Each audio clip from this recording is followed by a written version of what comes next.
Fra Diego Bonanno, fundatur, għex bejn l-1831 u l-1902. Fra Diego kien jismu Giacchino u twilet il-Belt Valletta fil-21 ta' Marzu. Imma kienu jsejħulu Guglielmo li kien it-tielet isem tal-Mamudija. Kien devot tal-Madonna tal-Karmnu u ta' San Franġisk u fl-1852 sar terzjarju Franġiskan fil-Knisja ta' Ġesu l-Belt.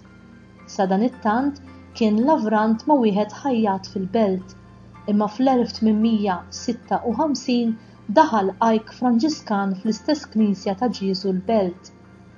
Għall-ewwel ismu ma bidlulux, imma wara semmew Fra Diego għal qaddis għajk Franġiskan Spanjol San Diego ta' Alcalá.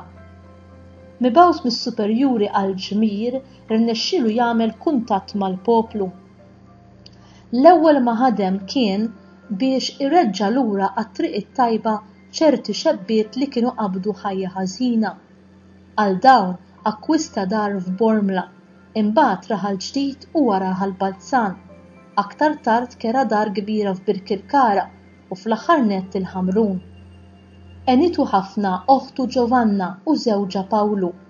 Dawn flimkien ma' xiltima tal-istitut saru terzjarji Franġiskani fil-kappella. Fl-istitut tiegħu Fra Diego kellu għad kbir ta' tfal foqra u l-tima minn kull rokna ta' Malta. Imma anki din id-dar sfaċ kejkna għall-att ta' tfal. Kienet it-tiba u l-ġenerożità kbira tal-Markiż Giuseppe Scicluna li bniet l-istitut kbir u sabiħ tal-lum. Ix-xogħol beda fl-1899 fuq pjanta tal-Perit Lupi u ntemm fl-1905 wara l-mewt ta' Fra Diego. Barra li kien bniedem ta' ħidma kbira, Fra kien ukoll bniedem ta' umiltà, ta' ubidjenza, ta' ċaħda, ta' skiet u fuq kollox ta' talb. U kien verament il-maħbub tal-Alla u tal-bnedmin, infaħħar mis-superjuri, mill-ġeneral tal-Ordni u mill-Papa Iljun 13 innifsu. Kien ukoll stmat ħafna mill-awtoritajiet ċivili bħal gvernaturi Fre Mantel u Grefell u saħansitra mid-Duga ta' Edinburgh u mill-Prinċep ta' Wales li wara sar re tal-Ingilterra, ir-Re George V.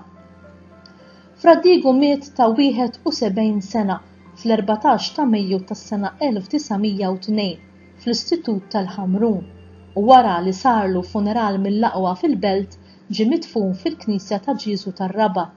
Il-monument tiegħu fil-Ħamrun sar fl-1932.